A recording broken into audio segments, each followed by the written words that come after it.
Good morning to you all. అందరికీ ముందుగా new year greetings, Sankranti ముందస్తు శుభాకాంక్షలు కూడా. Thank you. ఈరోజు కొత్త సంవత్సరంలో పెట్టిన తర్వాత ఈ ప్రెస్ కాన్ఫరెన్స్లో టచ్ చేయబోయే సబ్జెక్టులు రాయలసీమ లిఫ్ట్ ఇరిగేషన్ మీద జరుగుతూ ఉన్న అటువైపున వర్షన్కు, చంద్రబాబు నాయుడు గారి దుష్ప్రచారానికి ఇటువైపున వాస్తవాలు ఏమిటి అని చెప్పి తెలియజెప్పే ఇటువైపున వర్షన్. సిమిలర్లీ భోగాపురం ఎయిర్పోర్ట్లో ఏ రకంగా క్రెడిట్ చోరీ కోసం చంద్రబాబు నాయుడు తాపత్రయపడతా ఉన్నాడో, వాస్తవ స్టోరీ ఏమిటి అన్నది తెలియజెప్పే ఇటువైపున వర్షన్. సిమిలర్లీ పారిశ్రామిక ప్రగతిపై చంద్రబాబు నాయుడు చేస్తూ ఉన్న తప్పుడు ప్రచారాలు పై చంద్రబాబు నాయుడు చేస్తూ ఉన్న దుష్ప్రచారానికి ఇటువైపున వాస్తవాలతో కూడిన ఇటువైపున స్టోరీ. పరిశ్రమల పేరిట తాను చేస్తూ ఉన్న కరప్షన్, అప్పులలో ఏ రకంగా రాష్ట్రం గిన్నీస్ బుక్ రికార్డు స్థాయిలోకి ఎదిగిన పరిస్థితుల మీద ఇంకొక టాపిక్. మరోవైపున రాష్ట్రాన్ని ఛార్జీల రూపేణా, ట్యాక్సుల రూపేణా ఏ రకంగా చంద్రబాబు నాయుడు బాధతా ఉన్నాడో ఆ బాధుడి మీద కూడా కాస్త రాష్ట్రానికి రావాల్సిన ఆదాయాలు రాష్ట్రానికి రాకుండా చేస్తూ ఉన్న కరప్షన్ మీద కూడా కాస్తంత ఈ సబ్జెక్టుల మీద బై అండ్ లార్జ్ ఈరోజు ప్రెస్ కాన్ఫరెన్స్లో ఇటువైపున స్టోరీ, నాణ్యానికి అటువైపున స్టోరీ ఏదైతే ఉందో ఆ స్టోరీ కూడా మీ ద్వారా ప్రజలందరికీ కూడా తెలియజెప్పే కార్యక్రమం చేస్తాము. మొట్టమొదటి టాపిక్ రాయలసీమ లిఫ్ట్ ఇరిగేషన్ సంబంధించి. నిజంగా చంద్రబాబు నాయుడు గారి మధ్యకాలంలో మాట్లాడిన మాటలు చూసినా, ఆయన మంత్రి గారు ఇరిగేషన్ మంత్రిగా ఉన్న చంద్రబాబు నాయుడు గారి గవర్నమెంట్లో ఉన్న మంత్రి గారు ఉన్న మాట్లాడిన మాటలు చూసినా అసలు వీళ్ళు మనుషులేనా అని అనిపిస్తుంది. ఎందుకంటే ప్రతి మాట రాక్షసులను గుర్తు చేస్తుంది. రాయలసీమ లిఫ్ట్ ఇరిగేషన్ పనులను ఆపేయాలి అని అంటూ ఏకంగా తెలంగాణ ముఖ్యమంత్రి గారు అసెంబ్లీలో క్లోజ్ డోర్ మీటింగ్లో తాను అడిగానని, తన మీద గౌరవంతో చంద్రబాబు గారు ప్రాజెక్టును ఆపేశారు అని ఏకంగా తెలంగాణ ముఖ్యమంత్రి తెలంగాణ నిండు అసెంబ్లీ సభలో వాళ్ళ రిలేషన్షిప్ గురించి, చంద్రబాబు నాయుడు గారు రాష్ట్రాన్ని ఎలా అమ్మకానికి పెట్టారు అన్న వాస్తవాల గురించి ఏకంగా రేవంత్ రెడ్డి గారు అన్న మాటలు. నిజంగా ఇది చూసిన తర్వాత ఒకసారిగా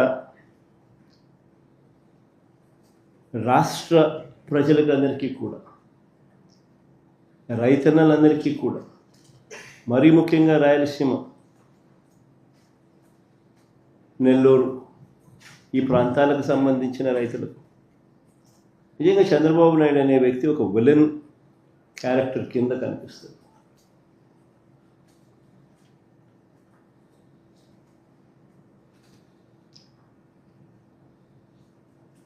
ఆ కుర్చీలో చంద్రబాబు నాయుడు గారు ముఖ్యమంత్రిగా కొనసాగుతూ తన సొంత రాష్ట్రాన్ని ఏ రకంగా తాకట్టు పెట్టాడు,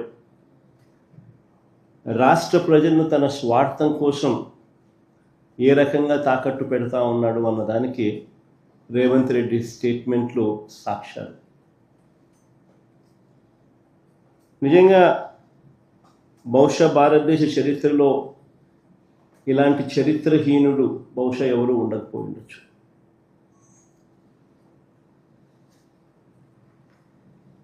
చంద్రబాబు నాయుడు గారు, ఆయన ఇరిగేషన్ మంత్రి, ఇద్దరూ కూడా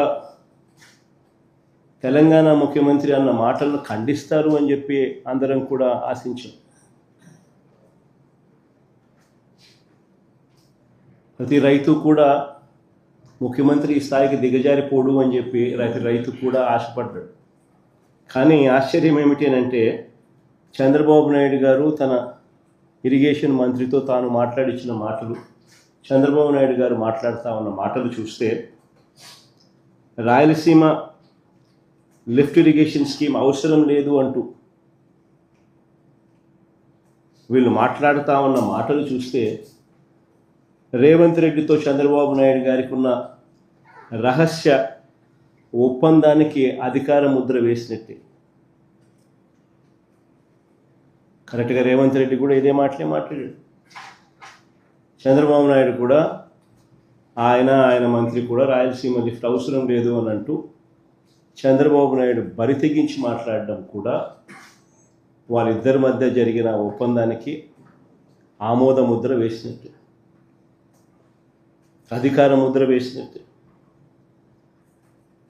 స్వలాభం కోసం ప్రజలకు ఎంతటి ద్రోహమైనా కూడా, ఎంతటి మోసమైనా చేయడానికి చంద్రబాబు నాయుడు అనే వ్యక్తి వెనకాడడు. తన స్వార్థం కోసం పిల్లనిచ్చిన మామను ఎన్టీ రామారావునైనా వెన్నుపోటు పొడుస్తాడు. తన స్వార్థం కోసం చంద్రబాబు నాయుడు జన్మనిచ్చిన సీమను కూడా ఏమాత్రం హెసిటేట్ చేయకుండా వెన్నుపోటు పొడుస్తాడు.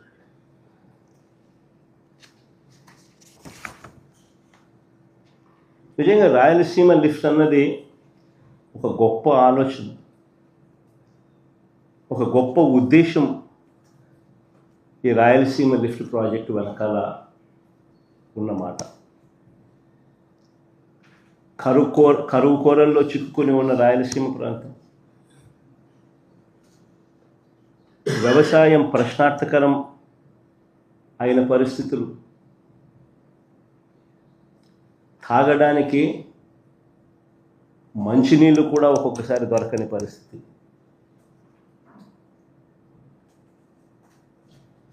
ఇలాంటి ప్రాంతానికి ఈ రాయలసీమ లిఫ్ట్ అన్నది ఒక ఇన్సూరెన్స్ పాలసీ మాదిరి.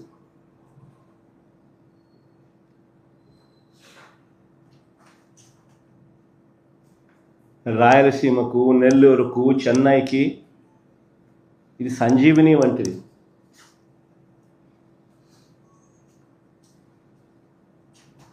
ఒకసారి వివరాలు చెప్తాను. అసలు అందరూ కూడా ఆలోచన చేయమని చెప్పి కోరుతా ఉన్నాం. ఎందుకనంటే ఇది ఆలోచన చేయదగ్గ అంశం కాబట్టి. శ్రీశైలం ఫుల్ కెపాసిటీ లెవెల్ 885 అడుగులు. శ్రీశైలం నుంచి రాయలసీమకు, నెల్లూరుకు, చెన్నైకి నీళ్లు ప్రవహించే పోతిరెడ్డిపాడు హెడ్ రెగ్యులేటర్ సిల్ లెవెలే, అంటే బాటమ్ మోస్ట్ లెవెల్, సిల్ లెవెలే 841 అడుగుల్లో ఉంది. సిల్ లెవెలే. ప్రస్తుతం ఉన్న పోతిరెడ్డిపాడు హెడ్ రెగ్యులేటర్ డిజైన్ చూస్తే పోతిరెడ్డిపాడు నుంచి ఫుల్ డిశ్చార్జ్ కెపాసిటీ 44 క్యూసెక్కుల నీళ్లు కిందికి రావాలి అని అంటే నీళ్లు శ్రీశైలంలో 881 అడుగులు ఉంటే తప్ప ఫుల్ డిశ్చార్జ్లో 44,000 క్యూసెక్స్లు డిశ్చార్జ్ కిందికి రావు. నీళ్లు 841లో కేవలం 2,000 క్యూసెక్లు డిశ్చార్జ్ మాత్రమే బయటకు వస్తాయి. 854కు పోతే కేవలం 7,000 క్యూసెక్లు మాత్రమే డిశ్చార్జ్ బయటకు వస్తుంది. పోతిరెడ్డిపాడు ఫుల్ డిశ్చార్జ్ కెపాసిటీ 44,000 క్యూసెక్లు బయటికి రావాలి అని అంటే 881 అడుగులకు పోసే నీళ్లు ఉంటేనే సాధ్యపడుతుంది.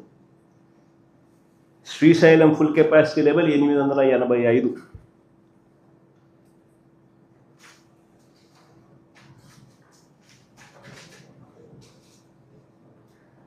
పోతిరెడ్డిపాడు నుంచి దాదాపుగా 101 టీఎంసీలు కేటాయింపులు ఉన్నాయి మనకు. పోతిరెడ్డిపాడు దిగువన పోతిరెడ్డిపాడు నుంచి 101 టీఎంసీలు కేటాయింపులు ఉన్నా సరే గడచిన 20 సంవత్సరాలలో కేవలం 3-4 సార్లు మాత్రమే కేటాయించిన మేరకు నీళ్లు కిందికి వచ్చాయి. ఇది వాస్తవం. అందరూ ఆలోచన చేయాల్సిన వాస్తవం ఇది. 20 సంవత్సరాలలో కేవలం 3-4 సార్లు మాత్రమే కేటాయించిన నీళ్లు కిందికి రావడం జరిగింది కేటాయింపుల మేరకు. ఇలాంటి దుర్భరమైన పరిస్థితిలో ఇప్పటికే ఒక వైపున ఉండగా మరోవైపున 2015లోనే, అంటే ఇక్కడ చంద్రబాబు నాయుడు గారు రాష్ట్రం విడిపోయింది, ఇక్కడ చంద్రబాబు నాయుడు గారు ముఖ్యమంత్రిగా ఉన్నారు, అక్కడ తెలంగాణ ప్రభుత్వం అటువైపున 2015లో కేసీఆర్ గారు అక్కడ ముఖ్యమంత్రిగా అప్పట్లో ఉన్నారు. కల్వకుర్తి లిఫ్ట్ కెపాసిటీని 25 టీఎంసీల నుంచి 40 నుంచి 50 టీఎంసీలకు పెంచాడు. పెంచడానికి శ్రీశైలంలో 802 అడుగుల నుంచే నీళ్లు డ్రా చేయడానికి పనులు చేపట్టారు. 802 అడుగుల నుంచి నీళ్లు డ్రా చేయడానికి పనులు మొదలుపెట్టారు అక్కడ తెలంగాణ గవర్నమెంట్. మరోవైపున దీనికంటే ఇంకా కొంచెం తక్కువగా 800 అడుగుల్లోనే మరో 2 టీఎంసీలు రోజుకు డ్రా చేసే కెపాసిటీతో పాలమూరు రంగారెడ్డి దిండి ప్రాజెక్టు పనులు కూడా మొదలుపెట్టారు.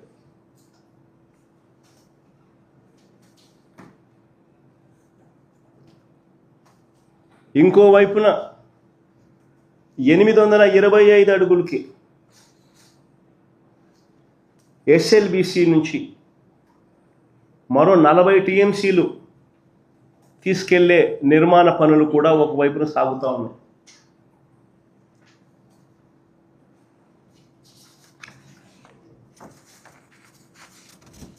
మరోవైపు శ్రీశైలంలోకి నీళ్లు రాకమునిపై జూరాల నుంచి నెట్టంపాడు, కోయిల్ సాగర్, భీమా లిఫ్ట్ల ద్వారా మరో 1 టీఎంసీ నీరు అటు నుంచి అటే తెలంగాణ తరలిస్తూ ఉన్న పరిస్థితి.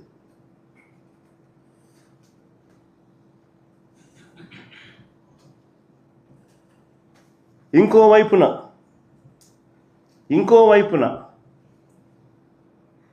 777 అడుగుల నుంచే శ్రీశైలంలో ఎడమవైపు ఉన్న పవర్ హౌస్ ద్వారా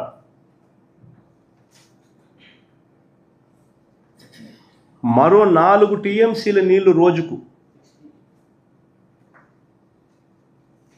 ఇష్టం వచ్చినట్టుగా ఎడాపెడా పవర్ హౌస్ ఆపరేషన్స్తో తరలిస్తా నీళ్లు శ్రీశైలం నుంచి ఖాళీ చేస్తూ ఉన్న పరిస్థితి. అంటే ఒకసారి గమనించమని అడుగుతా ఉన్నా. ఇప్పటికే పరిస్థితి ఎలా ఉంది అని అంటే 20 ఏళ్లలో పోతిరెడ్డిపాడు కింద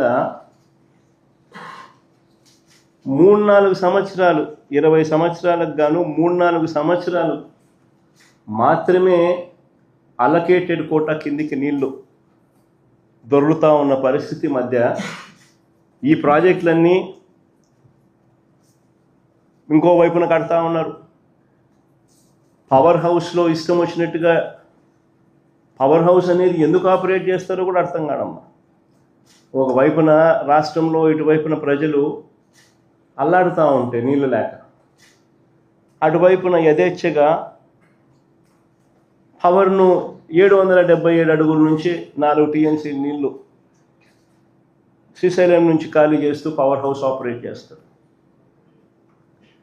రోజుకు 8 టీఎంసీల నీళ్లు ఈ లిఫ్ట్లు అయితేనేమి, ఈ పవర్ హౌస్ అయితేనేమి, పవర్ హౌస్ ద్వారా అయితేనేమి శ్రీశైలం నుంచి నీళ్లు ఖాళీ అవుతా ఉన్న పరిస్థితి. వీటి అన్నిటి ద్వారా రోజుకి 8 టీఎంసీల నీళ్లు ఈ లిఫ్ట్ ద్వారా అయితేనేమి, ఈ పవర్ హౌస్ల ద్వారా అయితేనేమి శ్రీశైలం డ్యామ్ నుంచి ఖాళీ అవుతా ఉన్న పరిస్థితి. మన రాష్ట్ర పరిస్థితి చూస్తే అటువైపున ఈ పరిస్థితి ఉంది, మరోవైపున మన రాష్ట్ర పరిస్థితి చూస్తే శ్రీశైలం డ్యామ్ ఆపరేషన్స్తో కిందకు తెలంగాణ వదిలేస్తూ ఉన్న నీటిని మనం అడ్డుకోలేని పరిస్థితి.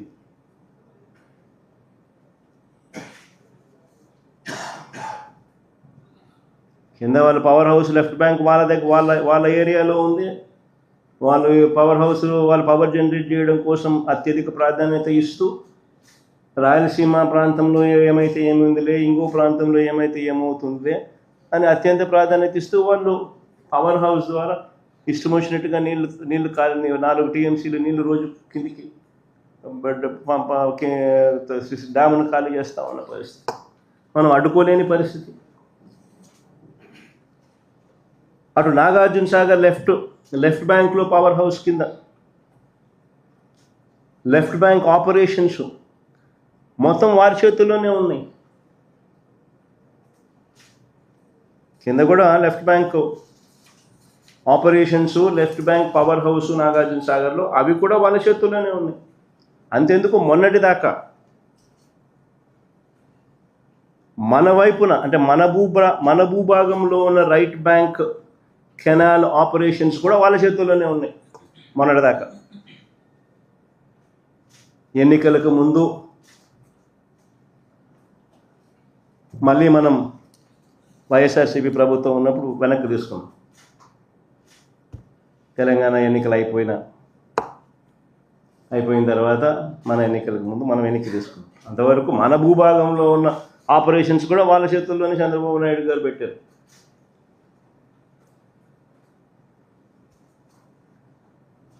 నాగార్జున సాగర్ కిందున్న పులిచింతల ప్రాజెక్టు, దాంట్లో లెఫ్ట్ బ్యాంక్ పవర్ హౌస్, అది కూడా వాళ్ళ చేతుల్లోనే ఉంది. రాష్ట్రానికి, రాయలసీమకు తీవ్ర విఘాతం కలిగించే ఈ నిర్ణయాలన్నీ కూడా రాష్ట్ర విభజన జరిగిన తర్వాత చంద్రబాబు హయాంలో తీసుకున్నవి. ఇవన్నీ కూడా నిర్ణయాలు.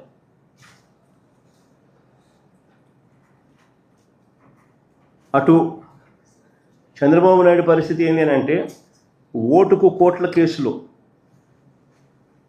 ఆడియో వీడియోలతో అడ్డంగా దొరికిపోయిన చంద్రబాబు నాయుడు గారు నోరు మెదపలేని పరిస్థితి,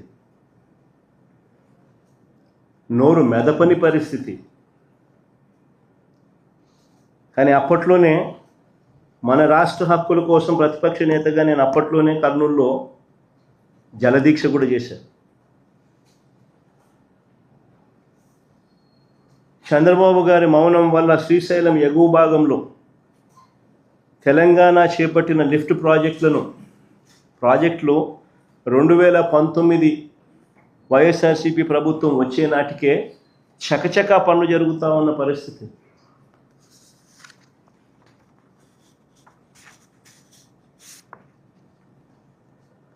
తెలంగాణ ప్రభుత్వం చేపట్టిన కల్వకుర్తి ఎక్స్పాన్షన్ అయితేనేమి, ఎస్ఎల్బీసీ ఎక్స్పాన్షన్ అయితేనేమి, పాలమూరు రంగారెడ్డి దిండి ఎత్తిపోతల ప్రాజెక్ట్ అయితేనేమి, వీటికి ఏదానికి కూడా పర్యావరణ అనుమతులు లేవు.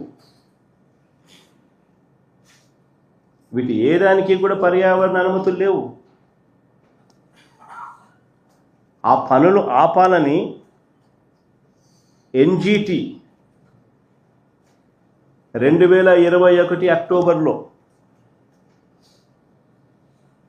మా ప్రభుత్వం ఉన్నప్పుడు ఆ పనులు ఆపాలని ఎన్జిటి 2021 అక్టోబర్లో ఆదేశాలు ఇచ్చినా కూడా వాటిని పట్టించుకునే పరిస్థితి లేదు.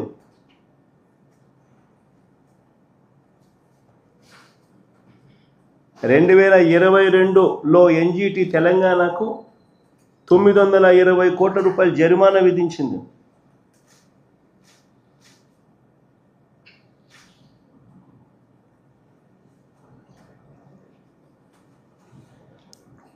ఆలోచన చేయమని అడుగుతా ఉన్నా, పరిస్థితి ఏమిటి అన్నది. ఒకవైపు చూస్తే తెలంగాణ లిఫ్ట్లో అయితేనేమి, తెలంగాణ పవర్ హౌస్ ఆపరేషన్స్ అయితేనేమి, ఏకంగా శ్రీశైలంలో 777 అడుగుల నుంచి 825 అడుగులకే ఏకంగా రోజుకు 8 టీఎంసీలు నీళ్లు శ్రీశైలం నుంచి వెళ్ళిపోతా ఉన్న పరిస్థితులు. రోజుకి 8 టీఎంసీలు.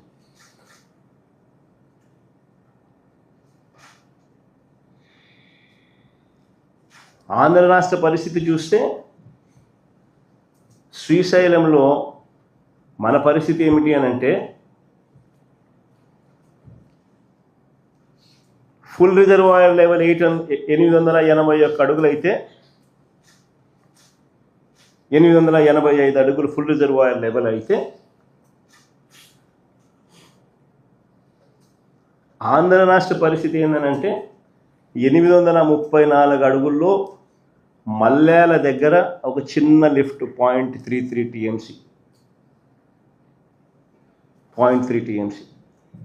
ఇంకొక చిన్న లిఫ్ట్ 795 అడుగుల్లో ముచ్చుమర్రి దగ్గర ఇంకొక 0.33 టీఎంసీ. అంతే మన కెపాసిటీ. అక్కడ 8 టీఎంసీలు, ఇక్కడ మన కెపాసిటీ 0.6 టీఎంసీ కెపాసిటీ. అది కూడా 834, 795. 834లో 0.3 టీఎంసీ, 795లో 0.33 టీఎంసీ. ఇది మన capacity. Srisailam reservoir level full reservoir level 885. Pothireddypadu నుంచి డిజైన్ డిశ్చార్జ్ మేరకు నీళ్లు బయటికి రావాలి అని అంటే 881 అడుగులు ఉండాలి. నేను అడుగుతా ఉన్నా, మరి రోజుకు 8 టీఎంసీలు 777 నుంచి 825 అడుగులకే రోజుకి 8 టీఎంసీలు నీళ్లు శ్రీశైలం నుంచి ఖాళీ అవుతా ఉంటే ఎప్పుడు 881 అడుగులు వస్తుంది? ఎప్పుడు శ్రీశైలం నిండుతుంది? ఎప్పుడు నీళ్ళు వస్తాయి? ఎన్ని రోజులు వస్తాయి? మరి కిందున్న రాయలసీమ అయితేనేమి, నెల్లూరు అయితేనేమి, ఈ ప్రాంతాల పరిస్థితి ఏమిటి? ఎప్పుడన్నా చంద్రబాబు నాయుడు అనే వ్యక్తి ముఖ్యమంత్రిగా ఉన్నాడు, చిత్తూరు జిల్లాలోనూ పుట్టినాడు, కనీసం ఏ రోజన్నా ఆలోచన చేసినాడా పరిస్థితి ఏమిటి అని?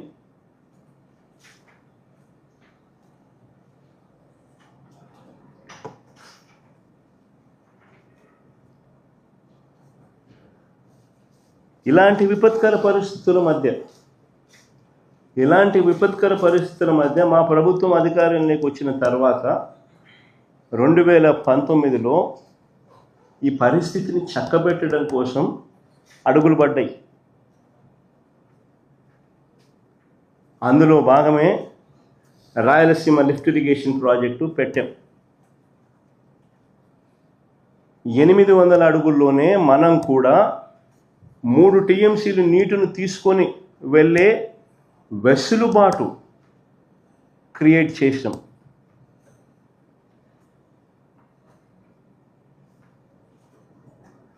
మనం కూడా 800 అడుగుల్లో 3 టీఎంసీల రోజుకు 3 టీఎంసీల కెపాసిటీ నీటిని తీసుకెళ్లే వెసులుబాటును మనం కూడా రాయలసీమ లిఫ్ట్ ద్వారా క్రియేట్ చేసే కార్యక్రమానికి శ్రీకారం చుట్టాం.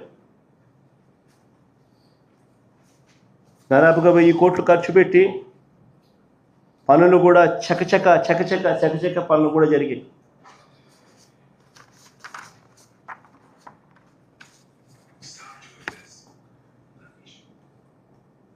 చంద్రబాబు నాయుడు గారు అనే వ్యక్తి మా ప్రభుత్వానికి పేరు వస్తుందని, ఈ ప్రాజెక్ట్ ఎక్కడ పూర్తవుతే ఎక్కడ జగన్కు మంచి పేరు వస్తుందేమో అని చంద్రబాబు నాయుడు గారు తన టీడీపీ కార్యకర్తల చేత దీన్ని అడ్డుకునే కార్యక్రమంలో భాగంగా కేసులు కూడా వేయించిన వ్యక్తి చంద్రబాబు నాయుడు.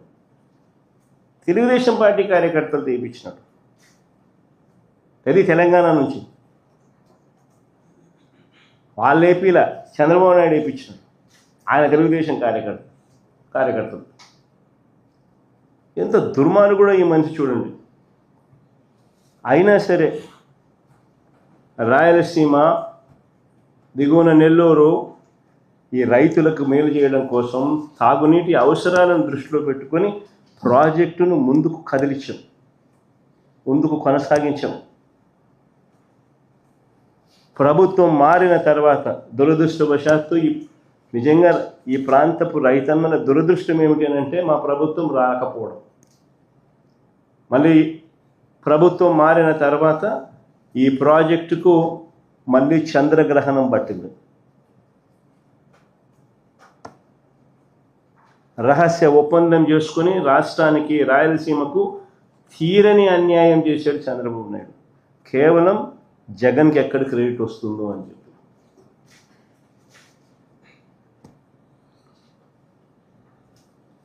ఎన్జీటీ అభ్యంతరాలు, అసలు ఎన్జీటీ అభ్యంతరాల తర్వాత ఈఏసీ అని central government expert appraisal committee అని సెంట్రల్ గవర్నమెంట్లో ఎన్వైరన్మెంటల్ ఎక్స్పర్ట్స్ దగ్గర ఎన్వైరన్మెంటల్ కమిటీ మీటింగ్లో ఈఏసీ జరుగుతుంది. ఈఏసీ 3 డేట్స్ నవంబర్ 2024 ఒకసారి సమావేశమైంది.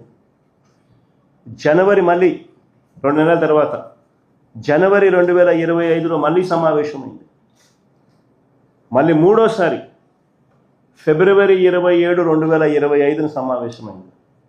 3 సార్లు మీటింగ్ పెడితే చంద్రబాబు నాయుడు గారు రాష్ట్ర ప్రభుత్వం తరఫున కనీసం నోరు మెదపలేదు. దగ్గరుండి రాయలసీమ లిఫ్ట్ను కూని చేశాడు ఈ పెద్ద మనిషి. డిఫెండ్ చేయాల్సిన ఈ ప్రాజెక్టును డిఫెండ్ చేయకపోగా కూని చేశాడు ఈ పెద్ద మనిషి చంద్రబాబు నాయుడు, నోరు మెదపకోకుండా వదిలేయడంతో. డేట్ల మీద డేట్లు ఇచ్చి స్టేట్ గవర్నమెంట్ ఆసక్తి చూపకపోవడంతో ఆ ప్రాజెక్టును కూని చేసే కార్యక్రమంలో చంద్రబాబు నాయుడు ఏకంగా కత్తి పెట్టుకొని కూని చేశాడు.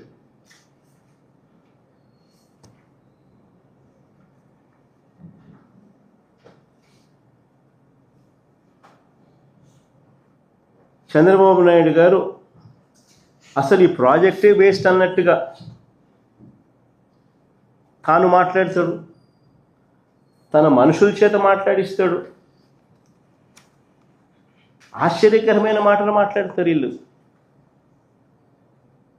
అయ్యా చంద్రబాబు, నేను అడుగుతా ఉన్నా, ఆయన అంటాడు, ఆయన మంత్రి అంటాడు, శ్రీశైలం డెడ్ స్టోరేజ్లో ఉండేది 34 టీఎంసీలే, అందులో ఏపీ వాటా 22 టీఎంసీలే, దీనికోసం లిఫ్ట్ ఎందుకని చంద్రబాబు అంటాడు. అయ్యా చంద్రబాబు, నీవు అసలు మనిషివేనాయా? నీకు అసలు బుద్ధి జ్ఞానం ఉందా అని అడుగుతా ఉన్నా. డెడ్ స్టోరేజ్ సంగతి దేవుడు ఎరుగు. అటువైపున 777 అడుగుల నుంచి 827 అడుగులకే రోజుకి 8 టీఎంసీలు శ్రీశైలం నుంచి ఖాళీ అవుతూ ఉన్నాయి. 881 అడుగులు ఎప్పుడు చేరుతాయి?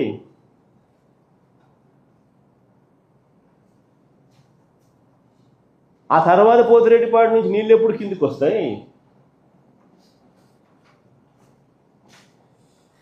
ఈ ప్రాజెక్టు ఉండడం వల్ల నీకు 800 అడుగుల్లోనే నువ్వు కూడా 3 టీఎంసీలు డ్రా చేసుకునే కెపాసిటీ, ఒక ఇన్సూరెన్స్ నీకు ఉంటుంది.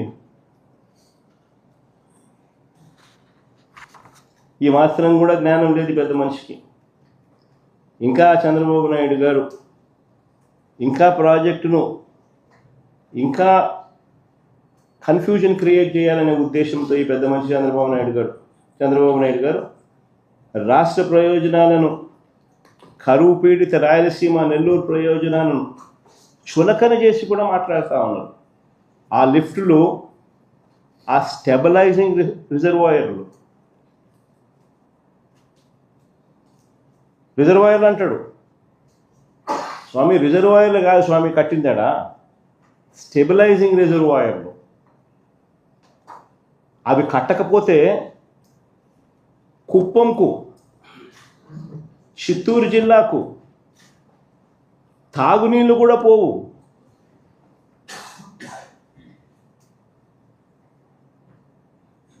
తాను పుట్టింది చిత్తూరు జిల్లా, ఆ జిల్లా మీద మమకారం లేదు. కుప్పం ప్రజలు ఓటు వేసి గెలిపిస్తే ఆ కుప్పం ప్రజల మీద ఆ కృతజ్ఞత కూడా లేదు. హంద్రీ నీవా ద్వారా ఉమ్మడి చిత్తూరు జిల్లా ఎంత దూరం ఉందో తెలుసా? దాదాపు 500 కిలోమీటర్లు, 500 పైబడి కిలోమీటర్లు నీళ్లు ప్రయాణం చేయాలి. పూర్తిగా టేలెండ్లో ఉంటుంది. దీన్ని అధిగమించడం కోసం అని చెప్పి ఆ చిత్తూరు జిల్లాకు నీళ్ళు ఇవ్వాలని, ఆ కుప్పంకు నీళ్ళు ఇవ్వాలని, దీన్ని అధిగమించడం కోసం అని చెప్పి జిఎన్ఎస్ఎస్ ద్వారా గండికోటకు నీళ్లు వస్తే అక్కడ లిఫ్టులు పెట్టి హెచ్ఎన్ఎస్ఎస్లోకి మరిన్ని నీళ్లు పంపి తద్వారా చిత్తూరు జిల్లాలోని తంబళ్ళపల్లె, మదనపల్లె, పీలేరు, పుంగనూరు, కుప్పము, చిత్తూరులకే కాకుండా రాయచోటికి నీళ్లు ఇవ్వడానికి ఈ పనులు చేశాం. దాంట్లో భాగంగానే ఈ స్టెబిలైజేషన్ రిజర్వాయర్లు. అసలు వీటి కెపాసిటీ ఎంతో తెలుసా? కాలేటి వాగు కెపాసిటీ కేవలం 1.2 టీఎంసీ. 1.2 టీఎంసీ. ముదివేడి కెపాసిటీ ఎంతో తెలుసా? కేవలం 2 టీఎంసీలు. నేటిగుంటిపల్లి కెపాసిటీ ఎంతో తెలుసా? కేవలం 1 టీఎంసీ. ఆవులపల్లి కెపాసిటీ ఎంత తెలుసా? కేవలం 3 టీఎంసీలు. మా హయాంలో ఈ ప్రాజెక్టులు కట్టాము. ఈ స్టోరేజ్ కెపాసిటీ కన్నా లేకపోతే నీళ్ళు ఎలా ప్రవహిస్తాయి? 500 కిలోమీటర్లు దాటి టేలెండ్లో ఉన్న ప్రాంతాలకు నీళ్లు పోవాలనంటే ఈ స్టెబిలైజింగ్ రిజర్వాయర్లు కానీ లేకపోతే నీళ్ళు ఎట్లా ప్రయాణం చేస్తాయి? ప్రజల గొంతు ఎలా తడపాలి అనే ఆలోచనలు లేవు వెనుకు. ప్రజలు అల్లాడుతూ ఉంటే వాళ్ళకి ఎలా మంచి చేయాలి అనే ఆలోచనలు పుట్టవు వెనుకు. దిక్కుమాలిన అబద్ధాలు, దిక్కుమాలిన మోసాలు. ప్రజల గురించి ఏ రోజు చీపు లేదు, చింత లేదు. చెప్పేటివన్నీ అబద్ధాలు, చేసేటివన్నీ దొంగ పనులు.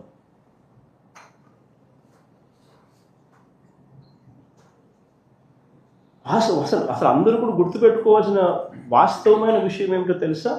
రాయలసీమ లిఫ్ట్ ప్రాజెక్ట్ అనేది కొత్త ప్రాజెక్ట్ కాదు. It is not a new project.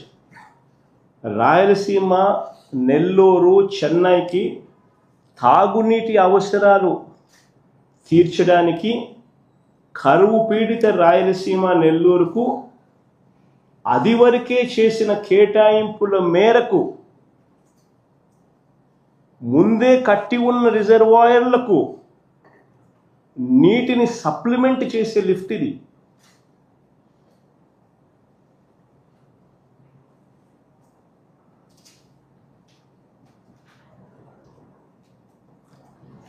Krishna నదిలో వరద వచ్చే రోజులు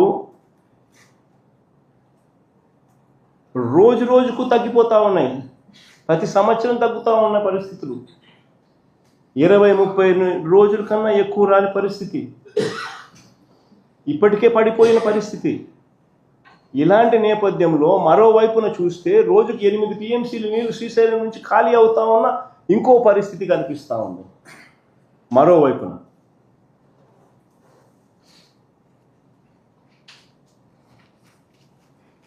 లిఫ్ట్లు ఒకవైపున అయితే రెండో వైపున ఎడాపెడ ఆపరేట్ చేస్తూ ఉన్న పవర్ హౌస్ ఆపరేషన్స్.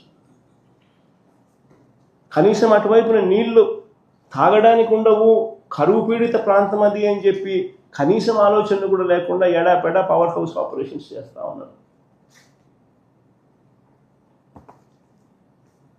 శ్రీశైలం నుంచి 777 అడుగుల నుంచి 825 అడుగులు నుంచే తోడేస్తూ ఉన్న పరిస్థితి, నీళ్ళు ఖాళీ అవుతా ఉన్న పరిస్థితి. మరి ఈ తక్కువ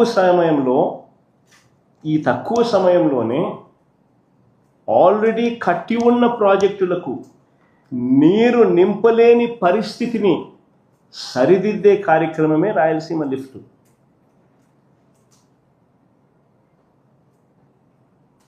ఎన్ని అధిగమించి ఇప్పుడే పరిస్థితి 20 రోజులు 30 రోజులు రావడంలో నీళ్లు, మరోవైపున ఈ పరిస్థితి రోజుకి 8 టీఎంసీలు నీళ్లు శ్రీశైలం నుంచి ఖాళీ అవుతా ఉన్న పరిస్థితి, అయ్యబోయే పరిస్థితి. మరి 20-30 రోజుల లోపల ఏ రకంగా నీళ్లు రాయలసీమ ప్రాజెక్టులకు అందుతాయి? దాన్ని సరిదిద్దే కార్యక్రమమే ఈ రాయలసీమ లిఫ్ట్. కొత్త రిజర్వాయర్లు ఏం లేవు దీంట్లో. ఉన్న రిజర్వాయర్లకు నీళ్ళు అష్యూర్డ్గా పోయి పంపించే కార్యక్రమమే ఈ ప్రాజెక్టు.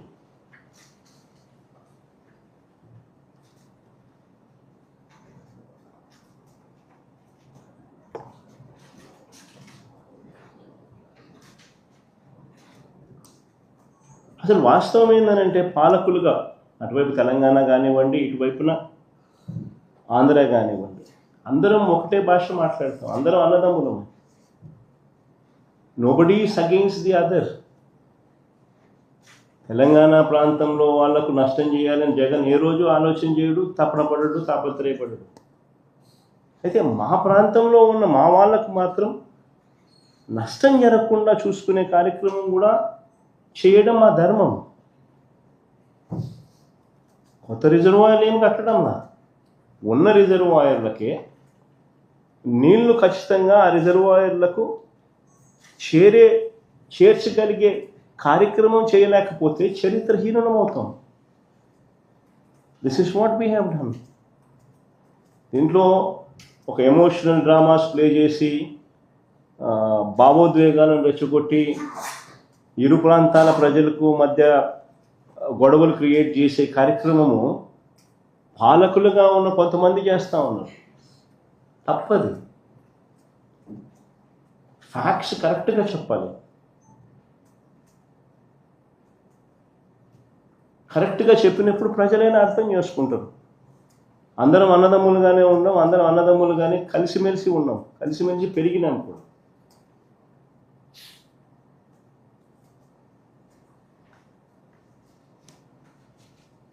గతంలో కూడా రాయలసీమలో ఉన్న ఏ ప్రాజెక్టు కూడా పూర్తి వాడుకోలేని పరిస్థితి. ఆశ్చర్యం ఏంటంటే చంద్రబాబు నాయుడు గారు అనే వ్యక్తి ముఖ్యమంత్రిగా నా 40 years ఇండస్ట్రీ అంటాడు, 15 ఏళ్ళు ముఖ్యమంత్రి చేసినాడు, ఇప్పుడు మళ్ళా దాదాపు ఇప్పుడు 17 ఏళ్ళు అవుతుంది. అసలు ఇన్ని సంవత్సరాలు ముఖ్యమంత్రిగా చేసిన వ్యక్తి ఆశ్చర్యకరమైన పరిస్థితి ఏంటంటే రాయలసీమలో ఉన్న రిజర్వాయర్లను కనీసం ఫుల్ కెపాసిటీలో నీళ్లు నింపుకోలేని పరిస్థితి.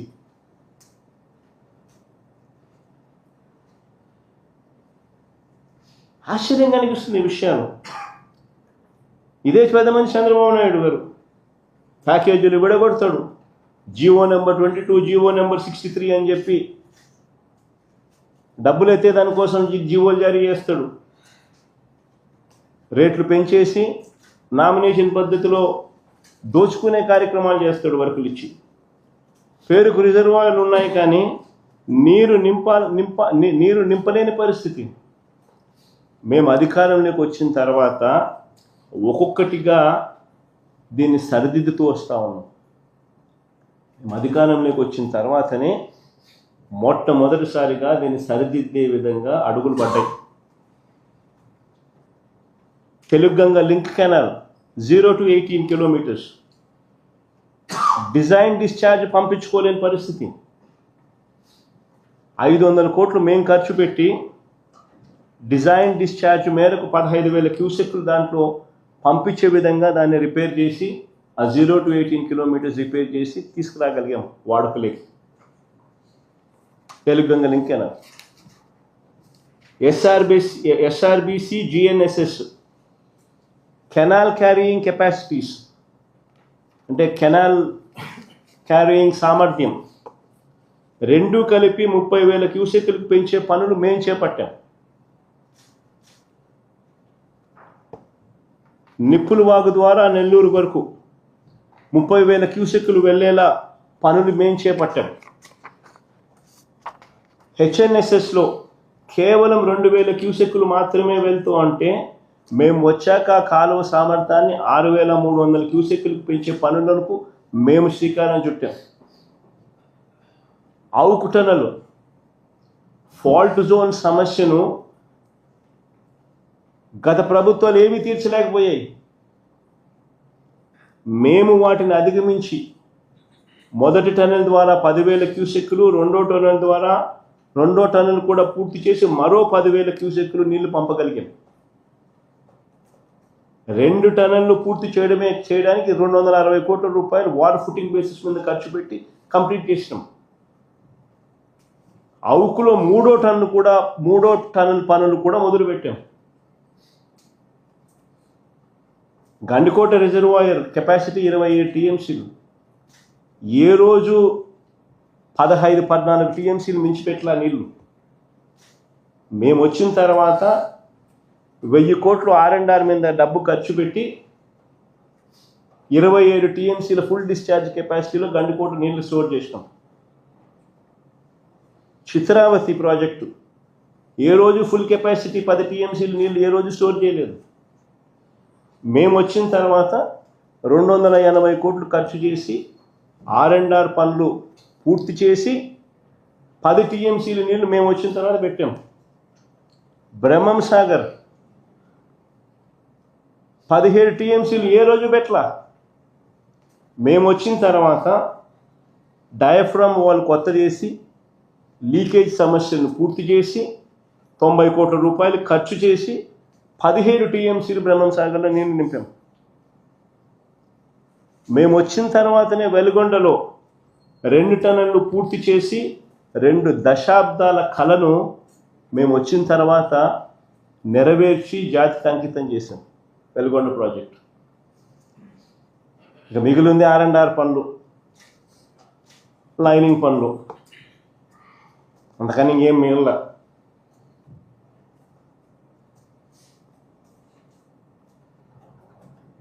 కొన్ని దశాబ్దాలుగా ఆశ్చర్యం కలిగించే విషయంగా కొన్ని దశాబ్దాలుగా తెలుగు గంగలో అంతర్భాగమైన సోమశిల, కండలేరు రిజర్వాయర్లను పూర్తి కెపాసిటీలో ఏ రోజు నీళ్లు స్టోర్ చేయలేదు. మేము వచ్చిన తర్వాత R&R పూర్తి చేసి సోమశిలలో 78 టీఎంసీలు, కండలేరులో 68 టీఎంసీలు మేము వచ్చిన తర్వాతనే నింపాం. 120 కోట్ల రూపాయలు ఖర్చు చేసి ఈ డ్యాముల్లో ఫుల్ కెపాసిటీని అచీవ్ చేసాం. మేము వచ్చిన తర్వాతనే జరిగింది ఇది. మేము వచ్చిన తర్వాతనే దశాబ్దాలుగా పెండింగ్లో ఉన్న నెల్లూరు బ్యారేజు, సంగం బ్యారేజ్ పనులు పూర్తి చేసి ప్రారంభించాం. మేము వచ్చిన తర్వాతనే. అసలు అంతెందుకు, ఇక్కడి నుంచి కూతవేటు దూరంలో ఉంది పులిచింతల ప్రాజెక్టు. మేము వచ్చేదాకా ఆ ప్రాజెక్టులో ఫుల్ కెపాసిటీ ఏ రోజు స్టోర్ చేయలేదు. మేము వచ్చిన తర్వాత 200 కోట్ల రూపాయలు మేము ఖర్చు చేసి R&Rకి మేము ఖర్చు చేసి 45 టీఎంసీలు ఫుల్ కెపాసిటీ స్టోర్ చేసింది మా ప్రభుత్వంలోనే. ఇవన్నీ మా హయాంలో జరిగాయి.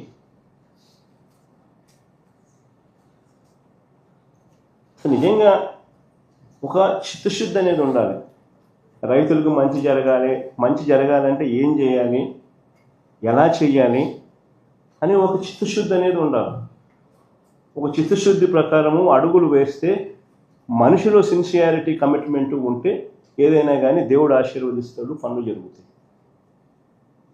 అవి చంద్రబాబు నాయుడుతో లోబడిన పరిస్థితులు, జగన్ ప్రభుత్వంలో కనిపించిన పరిస్థితులు అవి తేడా. రెండో సబ్జెక్ట్ అయిపోతుంది, భోగాపురం ఎయిర్పోర్ట్. భోగాపురం ఎయిర్పోర్ట్ కూడా నిజంగా చూస్తే చంద్రబాబు మరో క్రెడిట్ చోరీ చేయడానికి పడరాని పాటలు పడతా ఉన్నాడు.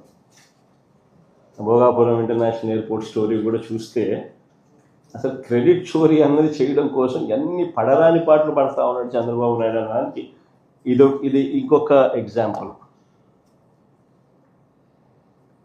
వాస్తవంగా చంద్రబాబు నాయుడు గారు ఈ భోగాపురం ఎయిర్పోర్ట్, ఇంటర్నేషనల్ ఎయిర్పోర్ట్ పేరుతో పెద్ద ఎత్తున భూదోపిడీకి ప్లాన్ చేసినాడు ఈ పెద్ద మనిషి ఆయన హయాంలో. మీ అందరికీ కూడా గుర్తుండే ఉంటుంది, 2014 నుంచి 19 మధ్యలో ఆయన ముఖ్యమంత్రిగా ఉన్నప్పుడు మొదట ఈ ఎయిర్పోర్ట్ 15,000 ఎకరాలు కావాలన్నాడు. అందరూ గుర్తుండే ఉంటుంది. ఎయిర్పోర్ట్కి ఏందిరానైనా 15,000 ఎకరాలు ఏందిరానైనా అని చెప్పి ప్రజలు విస్తుపోయినారు. తర్వాత 5,000 ఎకరాలు అన్నాడు. మన ఎయిర్పోర్ట్కి ఏందిరానైనా 5,000 ఎకరాలు ఏందిరానైనా అని చెప్పి నిజంగా ప్రజలు ఈ మనిషి చిత్తశుద్ధిని ప్రజలు సీరియస్గా శంకించి ఏకంగా ఈ ప్రాజెక్టుకు వ్యతిరేకంగా 130 కోర్టు కేసులు ఫైల్ అయినాయి.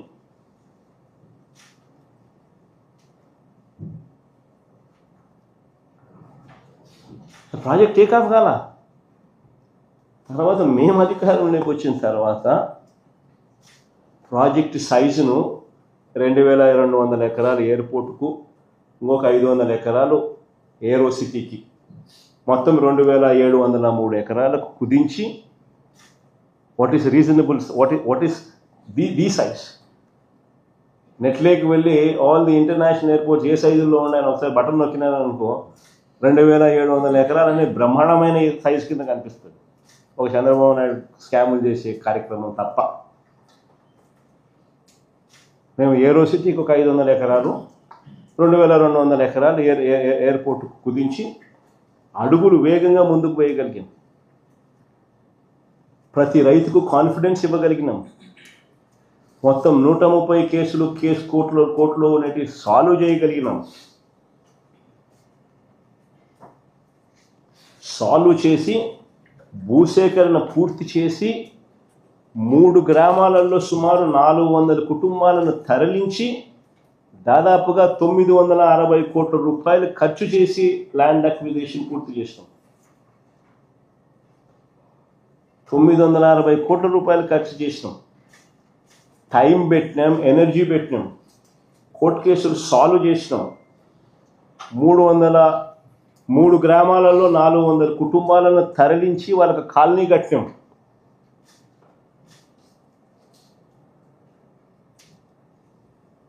ల్యాండ్ అక్విజిషన్ మా హయాంలో జరిగింది. ఇది చేయడమే కాదు, ఈ పనులు చేపట్టడానికి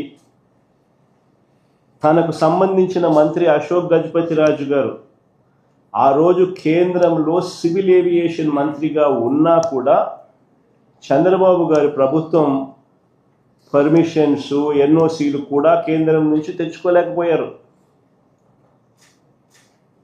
ఇది కూడా వాస్తవం. విశాఖపట్నంలో డిఫెన్స్ ఎస్టాబ్లిష్మెంట్స్ చాలా ఉన్నాయి. విశాఖపట్నంలో డిఫెన్స్ ఎస్టాబ్లిష్మెంట్స్ అన్నీ చాలా ఉన్నాయి. ఎయిర్పోర్ట్ కనుక కావాలి అని అంటే, కట్టాలి అని అంటే వారి పర్మిషన్స్ అన్నీ కూడా తప్పనిసరి. మనం వచ్చిన తర్వాతనే ఈ పర్మిషన్స్ కోసం కేంద్ర ప్రభుత్వం మీద ఒత్తిడి తీసుకొచ్చి వెంట పడడం జరిగింది. ప్రధాని గారిని నేనే స్వయంగా కలిసి లేఖలు ఇవ్వడమే కాకుండా రిక్వెస్ట్ కూడా పలుమార్లు చేయాల్సి వచ్చింది. మేము వచ్చిన తర్వాతనే ఎన్ఓసితో పాటు, కేంద్రం నుంచి ఎన్ఓసితో పాటు airports authority of India approval, BCAS approval అంటే bureau of civil aviation security approval, ministry of defence approval, ministry of civil aviation approval, environmental clearance, NOC for closure of existing airport INS Dega, NOC from central government, financial closure of all participating banks. ఇవన్నీ కూడా మా హయాంలో జరిగాయి. ఇవన్నీ కూడా మా హయాంలో జరిగాయి. వైఎస్ఆర్సీపీ ప్రభుత్వం అధికారంలో ఉన్నప్పుడు జరిగాయి. రోడ్లు, నీళ్లు, కరెంటుకు అవసరమైన రాష్ట్ర ప్రభుత్వ అదనపు నిధులు కూడా మా ప్రభుత్వం వచ్చాక ఇచ్చాం. అవి కూడా మా ప్రభుత్వం వచ్చాకే ఇచ్చాం. చివరికి కోవిడ్ లాంటి కష్టాలు ఎన్నున్నా కూడా అన్నీ దాటుకొని ఫోకస్ పెట్టాం కాబట్టి ఈ ప్రాజెక్టు 2023 మే 3వ తారీఖున ముఖ్యమంత్రి హోదాలో నేను శంకుస్థాపన చేశాను. ఆ రోజు మీటింగ్లో చెప్పిన 2026లో మొదటి ఫ్లైట్ ఇక్కడ నుంచి టేకాఫ్ అవుతుంది అని చెప్పి.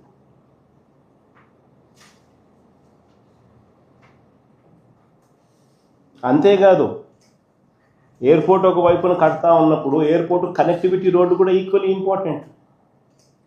దాని గురించి కూడా అప్పట్లో మేము ఆలోచన చేసినాం. సిటీ నుంచి ఎయిర్పోర్టుకు 55 కిలోమీటర్లు కనెక్టివిటీ రోడ్డు, 77 మీటర్ల వెడల్పుతో 6 లేన్ రోడ్డు మా హయాంలోనే. అది పే చేయండి మా ఒకసారి గడ్కరీ గారిని ఒకసారి పిలిపించి ఆయన ఏమన్నాడు ఒకసారి వినండి. From the Chief Minister, that is the making of 6 lane Vizag Port Highway and NS16 near Bhogapuram. Very important demand from the Chief Minister is with me. That is the making of 6 lane Vizag Port Highway and NS16 near Bhogapuram. The length is 55 kilometer, cost is 6,300 crore, and state is going to contribute for land and giving me some concession. I already request the Chief Minister and the Chief Secretary. They have given me the letter and also 157 acre of land for multimodal logistic park they are giving. From my ministry, I am sanctioned this important project, which is very important for Andhra Pradesh and dream project of Honorable Chief Minister. Many times he requests me about this proposal. Today I am happy that we are sanctioning this project. Connectivity road కూడా కేంద్ర మంత్రి గారిని పిలిపించి ఆయనతో sanction చేయించి ఆ ప్రాజెక్టును కూడా ఆయనే ముఖ్యమంత్రి గారి డ్రీమ్ ప్రాజెక్ట్ అని చెబుతూ అనౌన్స్మెంట్ చేసిన దాఖలా. ఇటువంటి ఆశ్చర్యం ఏంటంటే క్రెడిట్ తీసుకోవాలని ఇంత తాపత్రయపడతా ఉన్న వీళ్ళు అసలు ఆ ప్రాజెక్టులో ఆ రోడ్డు దాని తర్వాత అడుగులు ముందుకేలా.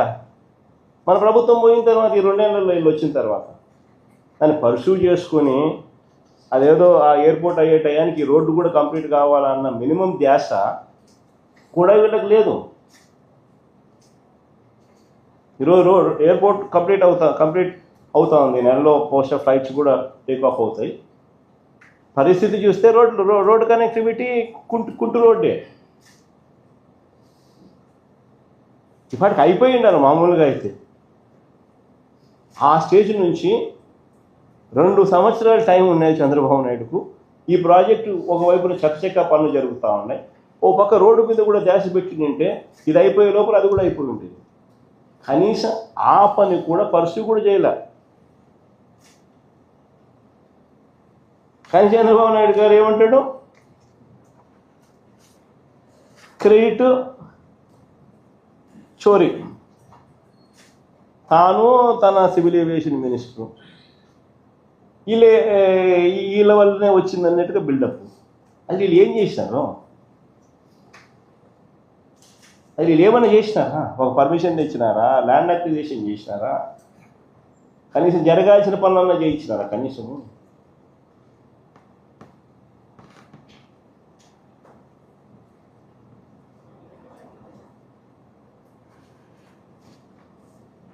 చంద్రబాబు నాయుడు గారి మనస్తత్వం ఎలా ఉంటుందని అంటే క్రెడిట్ వితౌట్ కాంట్రిబ్యూషన్. అది చంద్రబాబు నాయుడు గారి మనస్తత్వం. ఎవడో చేస్తే క్రెడిట్ మాత్రం తాను తీసుకునేదానికి ఏమాత్రం సంకోచం లేకుండా కళ్ళార్పకుండా అబద్ధాలు అడగలుగుతాడు.